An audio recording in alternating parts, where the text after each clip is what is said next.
Lieutenant Kim Soo-jin sat in the quiet control room of Earth's orbital station, watching the endless stream of data from deep space monitors.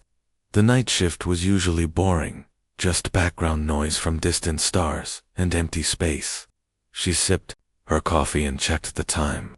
Only 3 more hours until her replacement arrived. Then everything changed. A sound cut through the cosmic silence like a knife. Soo-jin's coffee cup slipped from her hands, crashing to the floor as the audio hit her ears. It was a cry, not just any cry, but the desperate wail of a child in terrible pain. The sound made her stomach turn and her heart race. But this wasn't coming from Earth.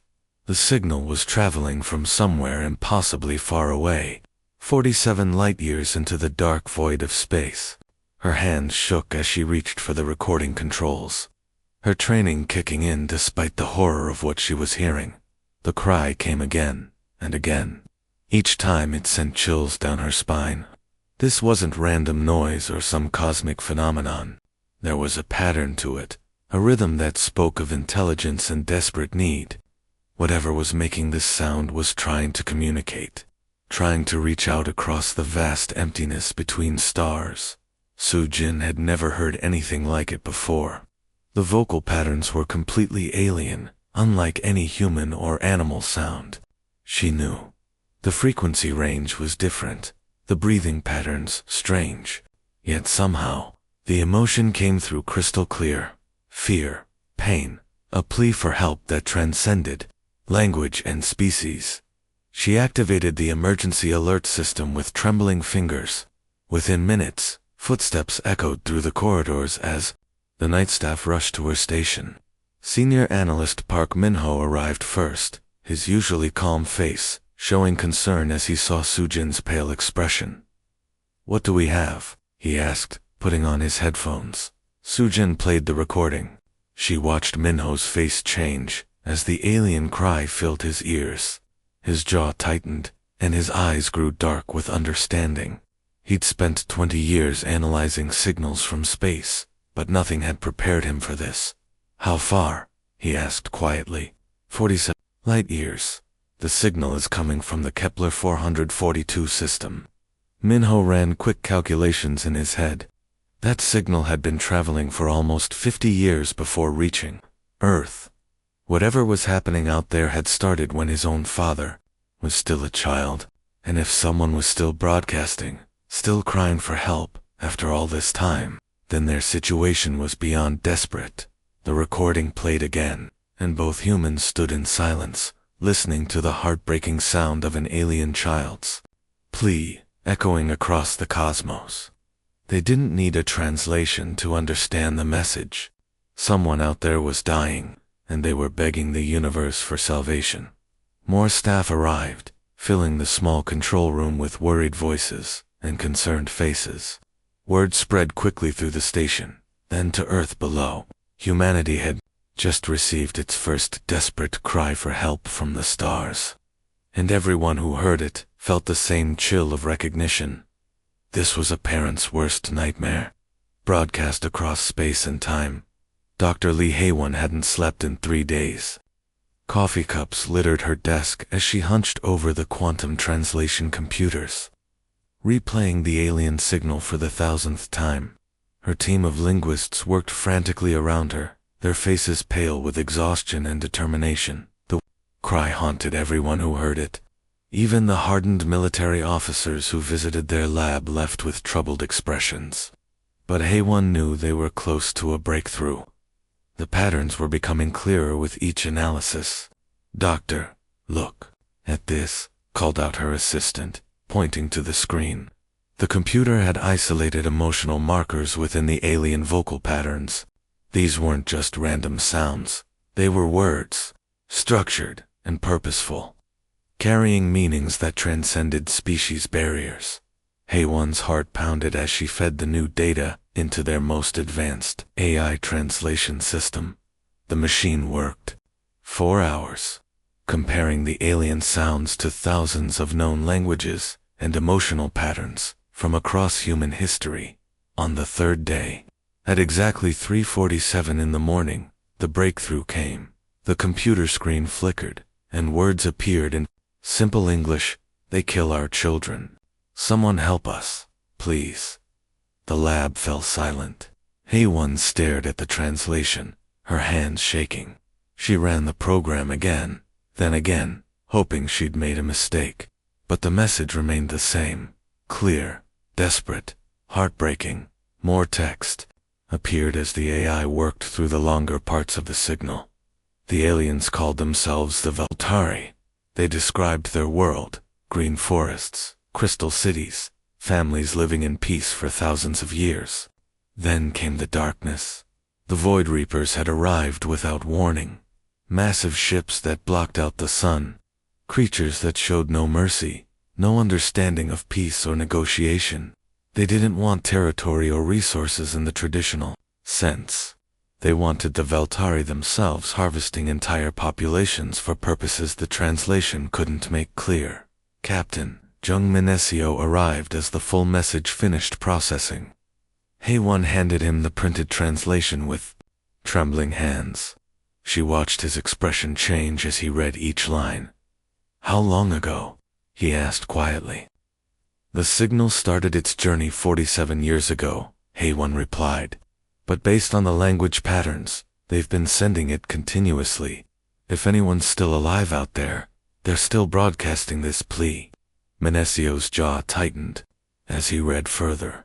The Veltari weren't soldiers or warriors. They were teachers, artists, farmers, a peaceful species that had never developed weapons of war.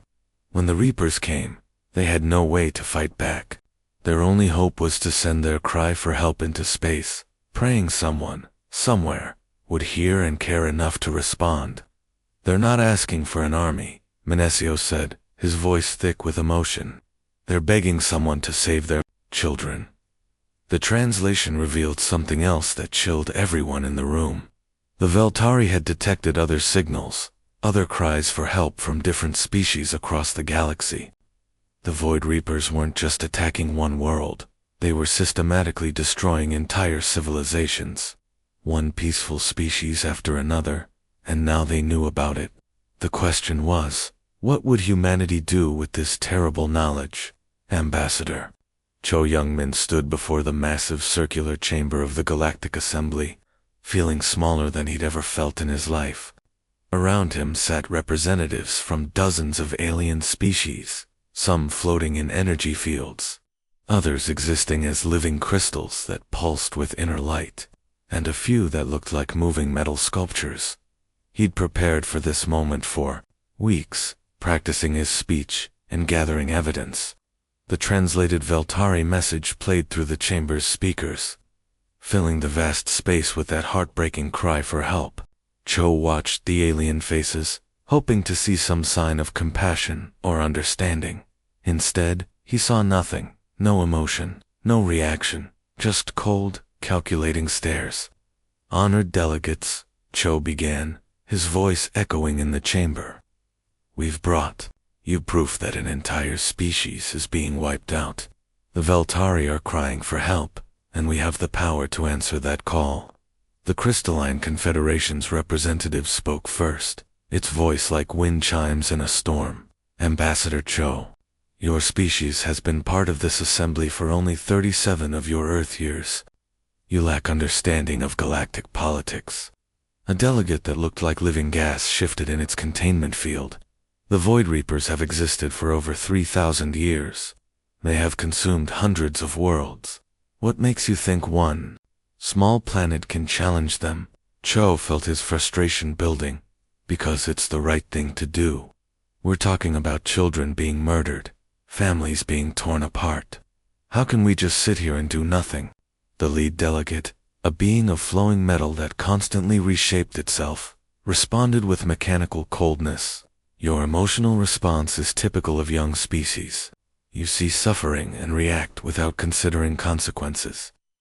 "What consequences? Could be worse than letting genocide happen," Cho shot back. "Galactic War," the metal being replied simply. "The Reapers have left most of our worlds alone because we don't interfere with their harvesting operations. If we challenge them now, they might turn their attention to our populations. Cho couldn't believe what he was hearing. These ancient civilizations, with all their advanced technology and supposed wisdom, were nothing more than cowards hiding behind political excuses. You're telling me that your solution is to let them keep killing innocent people so they won't bother you? We are telling you that survival requires difficult choices, the crystalline delegate replied. One dying world is not worth risking galactic civilization. The vote was swift and unanimous. Every single alien delegate refused to help the Veltari. They wouldn't provide ships, weapons, or even supplies. Earth's proposal for a joint rescue mission was rejected completely. As Cho gathered his papers, the lead delegate offered one final statement. Your species will learn, as we all have, that idealism is a luxury the galaxy cannot afford. The Reapers are too strong, too numerous. Any attempt to fight them is suicide. Cho looked around the chamber one last time, seeing these so-called advanced civilizations for what they really were, beings who had traded their souls for safety, their compassion for survival. Maybe we're too new to understand galactic politics, he said quietly, but we're not too old to remember what it means to protect the innocent. He walked out of the chamber knowing that humanity would stand alone. Ambassador Shu Yamen stood before the massive circular chamber of the Galactic Assembly, feeling smaller than he'd ever felt in his life. Around him sat representatives from dozens of alien species, some floating in energy fields, others existing as living crystals that pulsed with inner light, and a few that looked like moving metal sculptures. He'd prepared for this moment for weeks, practicing his speech and gathering evidence.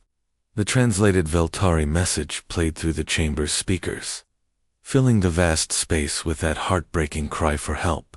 Cho watched the alien faces, hoping to see some sign of compassion or understanding.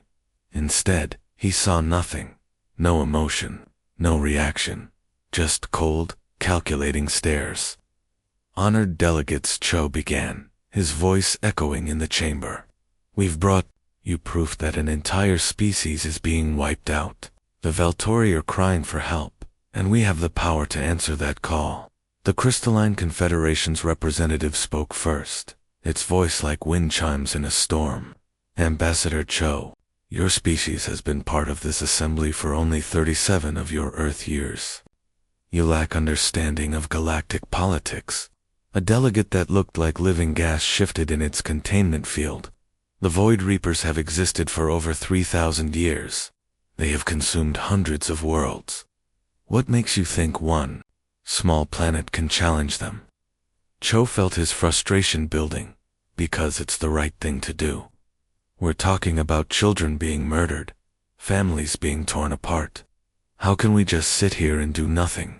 The lead delegate, a being of flowing metal that constantly reshaped itself, responded with mechanical coldness. Your emotional response is typical of young species. You see suffering and react without considering consequences. What consequences could be worse than letting genocide happen? Cho shot back. Galactic War, the metal being replied simply. The Reapers have left most of our worlds alone because we don't interfere with their harvesting operations. If we challenge them now, they might turn their attention to our populations. Seo couldn't believe what he was hearing. These ancient civilizations, with all their advanced technology and supposed wisdom, were nothing more than cowards hiding behind political excuses. You're telling me that your solution is to let them keep killing innocent people so they won't bother you? We are telling you that survival requires difficult choices, the crystalline delegate replied. One dying world is not worth risking galactic civilization. The vote was swift and unanimous. Every single alien delegate refused to help the Veltari. They wouldn't provide ships, weapons, or even supplies. Earth's proposal for a joint rescue mission was rejected completely. As Cho gathered his papers, the lead delegate offered one final statement. Your species will learn, as we all have, that idealism is a luxury the galaxy cannot afford. The Reapers are too strong, too numerous. Any attempt to fight them is suicide. Cho looked around the chamber one last time, seeing these so-called advanced civilizations for what they really were, beings who had traded their souls for safety, their compassion for survival. Maybe we're too new to understand galactic politics, he said quietly, but we're not too old to remember what it means to protect the innocent. He walked out of the chamber knowing that humanity would stand alone, deep beneath the surface of Luna Base, in a conference room that officially didn't exist. General Kong Donghayan sat at a metal table, surrounded by shadows and secrets. The room had no windows, no recording devices, and no connection to the main base networks. Here, the most dangerous people in human space could speak freely. Around the table sat men and women who had seen humanity's worst moments and survived. These weren't politicians or diplomats. They were the ones who did the jobs that kept everyone else sleeping peacefully at night. Kong activated a holographic display showing the Galactic Assembly's rejection letter. The official response was polite, but firm. Earth would not interfere with Void Reaper operations. The government had accepted this decision, choosing to protect humanity's new status in galactic society. So that's it then, said Commander Park. Giwu, his scarred hands folded on the table. We're supposed to sit back and let children die because some alien politicians are scared. Colonel Yoon Yonji leaned forward, her cybernetic eye casting a red glow in the dim light. She'd lost the original eye during the Mars Colony Wars, when desperate miners had turned to guerrilla warfare against corporate security forces. The galaxy thinks we're harmless now, she said quietly. They see our diplomats talking about peace and cooperation, and they assume we've gone soft. Major Kim Taesing laughed bitterly. He'd been part of the operation that ended the Europa crisis, where human rebels had held an entire station hostage. They don't know that we only talk about peace because we've gotten so good at war that it scares us. The others nodded grimly. Every person in this room had fought in conflicts that the general public never heard about. Border disputes that were settled with precision strikes. Terrorist cells eliminated in operations that officially never happened.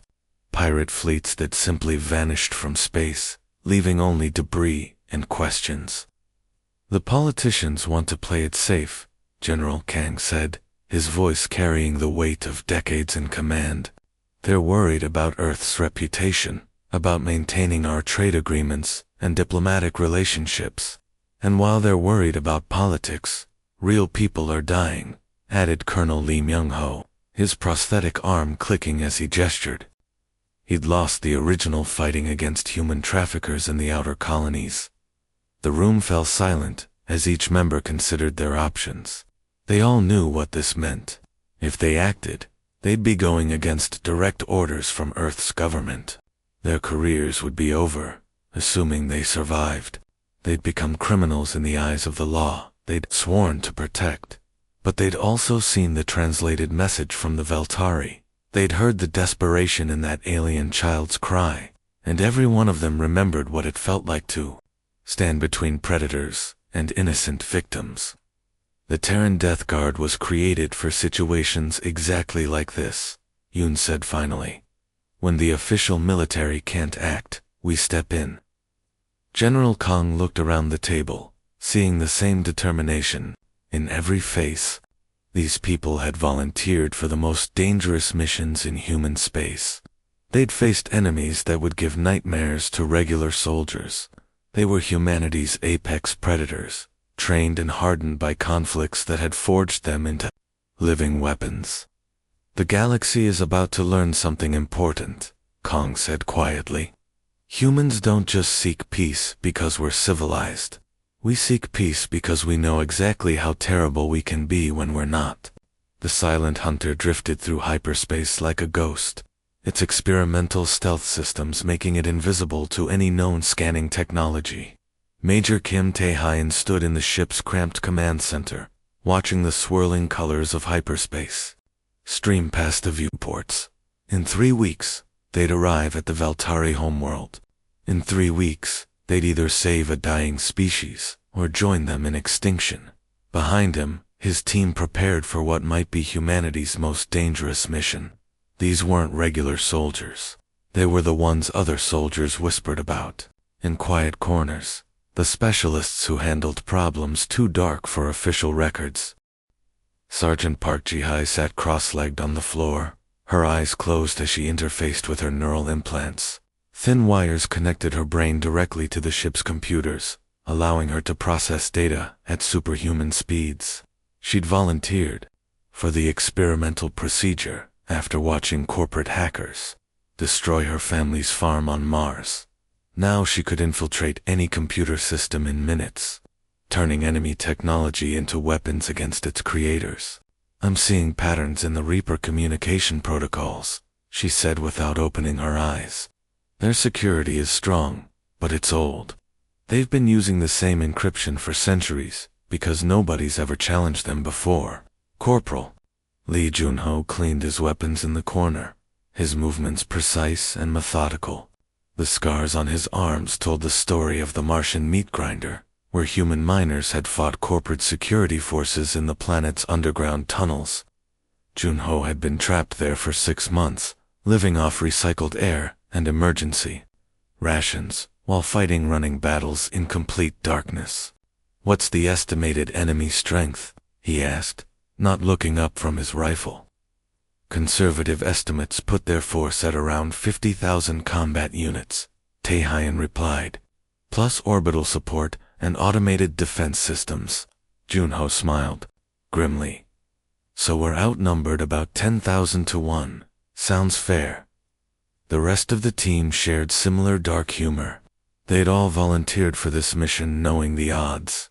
Staff Sergeant Choi Min-young had survived the Europa Station siege, where she'd held off enemy forces for 3 days while protecting civilian evacuates. Lieutenant Nam So-young had single-handedly destroyed an entire pirate fleet using nothing but mining explosives and determination. Each member of the strike team carried scars from humanity's hidden wars. They'd seen what happened when good people faced evil without protection. They'd learned that sometimes the only way to preserve peace was to become very, very good at violence. During the long journey, they studied everything known about Void Reaper tactics. The enemy relied on overwhelming force and technological superiority. They'd never faced opponents who could match their technology or exceed their brutality. The Reapers were used to crushing primitive civilizations that couldn't fight back. They'd never encountered humans. Taehyun spent hours reviewing the translated Valtari messages, listening to the desperate pleas for help. Each time he heard that alien child's cry, something cold and furious settled deeper in his chest. It was the same feeling he'd had as a young soldier, watching helpless civilians suffer while politicians debated and bureaucrats delayed. "The galaxy thinks we're newcomers," he told his team during one of their planning sessions. "They see our diplomats and scientists and assume we're soft. They don't understand that every human child grows up hearing stories about monsters, and every human adult knows that sometimes you have to become a monster to stop the real ones." The Silent Hunter continued its journey through hyperspace, carrying 5 humans toward a battle that would echo across the galaxy. They weren't going as representatives of Earth or ambassadors of humanity. They were going as predators, answering the cry of prey, bringing with them 4 billion years of evolutionary fury and the accumulated knowledge of every human who'd ever stood between darkness and light. The Silent Hunter dropped out of hyperspace at the edge of the Valtari system, and immediately the crew knew they were looking at hell. Captain Song Yujin pressed her face to the observation window, her breath fogging the glass as she stared at what had once been a beautiful world. The planet below was wrapped in smoke and fire. Massive Reaper ships, each one the size of a city, hung in the atmosphere like metal vultures. Beam weapons carved through the surface, systematically destroying anything that moved. What had once been green forests and crystal cities was now a landscape of ash and ruin. "My God," whispered Lieutenant Park Min-seok from the navigation station. "How many ships are down there?" Song counted quickly, her enhanced vision picking out details that regular eyes would miss. At least 40 harvest vessels, plus escort, fighters. They're not just attacking, they're processing the entire planet. Through her high-powered scope, she watched the systematic destruction unfold. Reaper ground forces moved in perfect formation, their insect-like warriors herding groups of Eltari civilians toward massive processing centers. The aliens were tall and graceful, with silver skin that caught the light like moonbeams. They moved with the fluid motion of dancers, even in their terror. But it was the children that broke something inside every human watching. Small young ones, no bigger than human toddlers, stumbled along in the groups, their large eyes wide with confusion and fear. They didn't understand why their world was burning, or why these metal monsters had come to destroy everything they'd ever known. Song's finger tightened on her scope as she watched a Reaper warrior roughly shove a fallen child back into line. The same protective instinct that had driven her ancestors to fight cave bears and protect their young flared to life in her chest. Every human on the ship felt it, that ancient, primal urge to stand between predators and the helpless. Target assessment. Major Kim Tae-Hein's voice came through the comm, steady and cold. They're farming them, Song reported, her voice thick with disgust. The Reapers aren't just killing, they're harvesting. Processing centers, holding pens, transport, ships. They're treating the Veltari like livestock. Through her scope, she watched as another group of civilians was forced into a metal structure that hummed with alien energy. Whatever happened inside those buildings, the Veltari who entered never came out the same. Some emerged as empty shells, their eyes vacant and lifeless. Others didn't emerge at all. Major Kim's voice cut through the horror. Remember, we're not here to win a war. We're here to end one. The human strike team moved through the ship's corridors like shadows, each one checking their weapons and equipment with deadly precision. They'd studied the Reaper forces during their journey, learning their patrol patterns and identifying weaknesses in their technology. But seeing the enemy in action was different. The Reapers moved with the confidence of apex predators who'd never faced serious resistance. That was about to change. Song watched a Reaper patrol march through the ruins of what had once been a school, their metal boots crushing children's toys and artwork underfoot. The sight filled her with a cold, calculating fury that her ancestors would have recognized. It was the same emotion that had driven humans to hunt mammoths and tigers, the same protective instinct that had built civilizations and torn down empires. They think they're the hunters, she whispered to herself, adjusting her scope's targeting system. They're about to learn what it feels like to be prey. The first Reaper patrol disappeared at 0347 hours, just after dawn broke over the ruined city of Velthara. 6 elite Reaper warriors, each standing over 8 feet tall in their powered armor, simply vanished between one checkpoint and the next. There come signals, cut out mid-sentence, leaving only static and silence. Specialist Nam Soyoung crouched in the rubble of a collapsed building, watching through her scope as confused Reaper reinforcements searched the area. They found nothing. No bodies, no blood, no signs of struggle.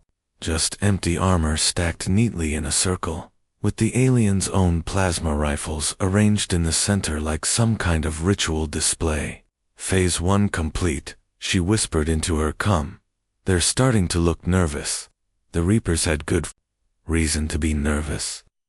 Soyoung had spent the night turning their own technology against them, using their ammunition to create traps that would have impressed the bomb makers of old Earth.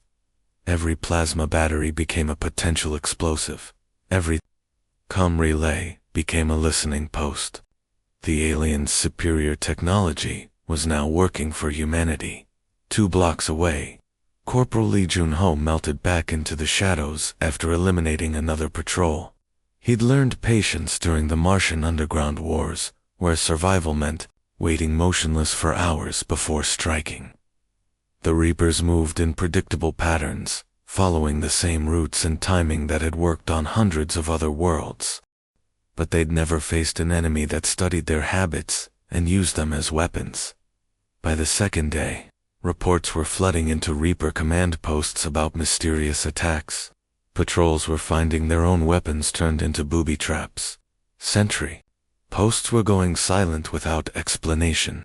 Supply convoys were arriving empty, their guards missing, and their cargo redistributed to Veltari resistance groups. The Reapers had conquered civilizations for thousands of years using the same tactics: overwhelming force, superior technology, and the fear that came from facing an unstoppable enemy. They'd never encountered opponents who refused to be overwhelmed, who turned their technology against them, and who seemed to appear and disappear like ghosts.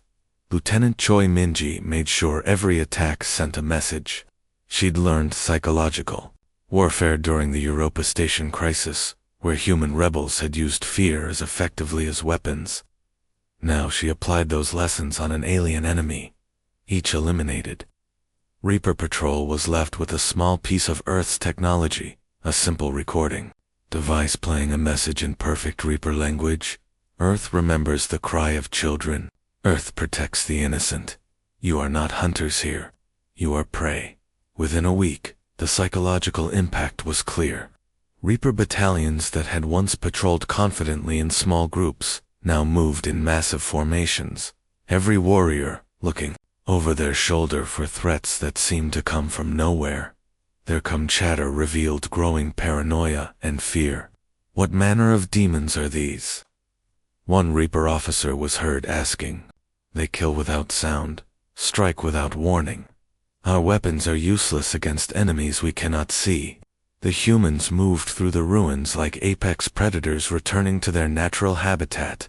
They'd spent generations learning to hunt in Earth's harshest environments, from Arctic tundra to urban warfare zones. The bombed-out cityscape of Velthara was just another hunting ground, and the Reapers were learning what it felt like to be hunted by something deadlier than themselves. Major Kim Taehan watched the enemy's growing panic from his hidden command post. The Reapers had expected to face desperate civilians and primitive weapons. Instead, they were fighting an enemy that knew more about warfare than they'd learned in millennia of conquest. The hunt had begun, and humanity was teaching the galaxy's oldest predators what real fear looked like. Fleet Commander Zethkal stood in the center of the Eternal Hunger's command bridge, his forearms gripping the tactical display as red warning lights flashed around him. In 3,000 years of conquest, he'd never seen anything like this. His forces weren't just being defeated, they were being hunted down like animals. Report, he demanded, his voice echoing through the ship's metal corridors. Sub-Commander Vexstar approached nervously, his insect-like features twitching with fear. Another processing center has gone silent, Commander. That's the 7th one in 3 days. Before communications cut out, the garrison reported seeing shadows moving through the facility. Shadows don't kill warriors, Zethkal snarled. What about reinforcements? The relief battalion never arrived at their destination. We found their transport ships empty, drifting in orbit. No bodies, no signs of struggle, just ... empty. Zethkal's mandibles clicked together in frustration. The Reapers had perfected their harvesting techniques over millennia. They would arrive at a primitive world, overwhelm the local forces with superior technology, and systematically process the population. It was efficient, predictable, and had never failed, until now. Show me the tactical analysis, he ordered. The holographic display lit up with data from the surface battle. What Zethkal saw made no sense. His forces were being attacked by what appeared to be a handful of enemies, maybe a dozen at most. But these enemies moved in patterns that defied all military logic. They struck without warning, using the Reaper's own weapons against them. They appeared in places that should have been impossible to reach, eliminated entire squads in minutes, then vanished before reinforcements could arrive. Most disturbing of all, they seemed to know exactly where Reaper forces would be before the Reapers themselves knew. These movement patterns, Zethko muttered, studying the display. It's like they can predict our tactics. Sir, interrupted Communications Officer Kethfer, his voice shaking. We're receiving another message from the unknown enemy. The bridge fell silent as the human message played through the ship's speakers. The alien words were perfectly pronounced, spoken in flawless Reaper language by a voice that carried the cold certainty of death itself. Your harvest ends here. Your hunters have become the hunted. Earth stands with the innocent. Withdraw now, or join your fallen warriors.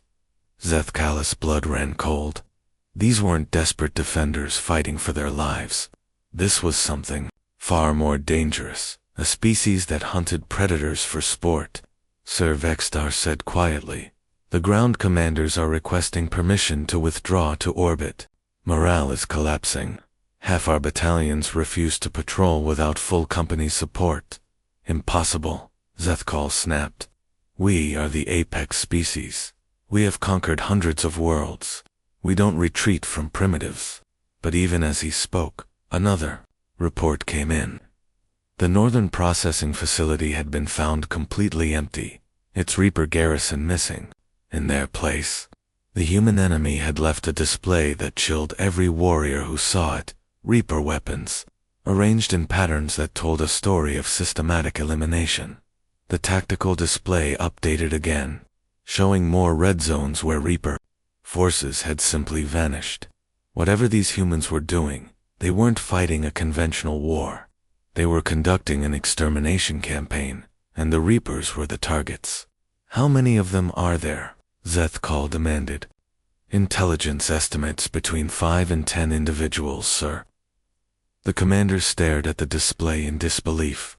Less than 10 enemies were systematically dismantling a force of 50,000 elite Reaper warriors. It was impossible. It was humiliating. It was terrifying.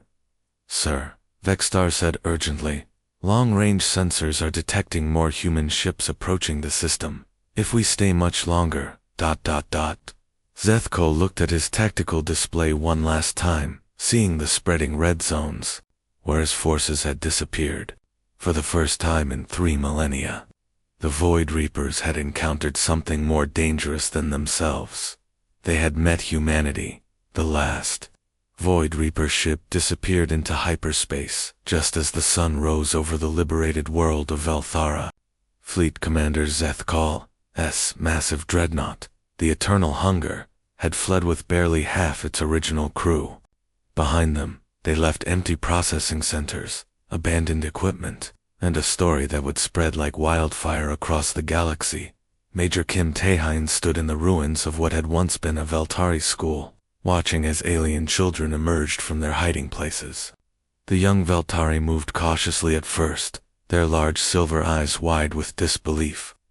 For weeks, they'd lived in terror, watching their world burn and their families disappear into Reaper processing centers. Now, the monsters were gone, driven away by strange beings from a distant world called Earth. A small Veltari child, no taller than Kim's waist, approached slowly. Her silver skin was marked with soot and her delicate features showed the exhaustion of constant fear. But her eyes held something new, hope. She reached out with one slender hand and touched Kim's armored glove, marveling at the solid warmth of living protection. She didn't understand that she was looking at one of humanity's deadliest warriors, a predator trained in dozens of ways to end life. To her, he was simply the being who had made the nightmare stop. Thank you, she whispered in her musical language.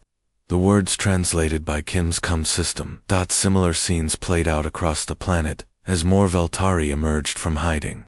They found their human rescuers treating the wounded, distributing food, supplies, and helping rebuild damaged shelters.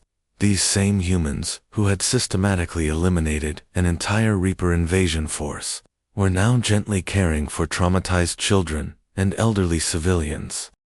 Captain Song Yujin coordinated the relief efforts from her makeshift command post. She watched her team work with quiet pride, knowing that each of these warriors carried scars from humanity's darkest conflicts. They'd seen the worst that intelligent beings could do to each other, and they'd chosen to stand against it. 3 days later, the first news reports reached civilized space. The stories spread through galactic communication networks like a shockwave, the unstoppable void. Reapers had been defeated by a handful of warriors from the newest member species of the Galactic Assembly. The surviving Reapers told terrifying tales of the Deathward warriors who fought like demons and protected like angels. They spoke of enemies who could turn any technology into a weapon, who struck from shadows and vanished like ghosts, who showed no mercy to predators but infinite compassion for their victims. Back on Earth, General Kong Donkahin sat in his underground command center, reading the flood of new distress signals that had started arriving. Word was spreading that humanity would answer the cry of the helpless, and species across the galaxy were reaching out for help. "Sir," Colonel Yoonji said, entering with a stack of decoded messages. "We're receiving requests from 17 different species. Pirates in the Andromeda sector, slavers operating near the Galactic Rim, in at least 3 more situations, involving Reaper harvesting operations." Kong smiled grimly as he reviewed the requests. Each message told the same story: innocent beings facing predators they couldn't fight, desperately hoping that the legendary Death World warriors might hear their plea. "Prep the teams," he ordered. "All of them." The galaxy was learning an important lesson about humanity. They'd assumed that Earth's diplomats and scientists represented the entire species, peaceful beings, who preferred negotiation to conflict. They hadn't understood that humans only chose peace because they'd become extraordinarily good at war. Now the universe knew that somewhere in the darkness between stars, human warriors were listening for the cry of those who couldn't protect themselves. And when that cry came, they would answer with the accumulated fury of 4 billion years of evolution and the protective instincts of a species that had never forgotten what it meant to stand between predators and prey. The hunt had only just begun.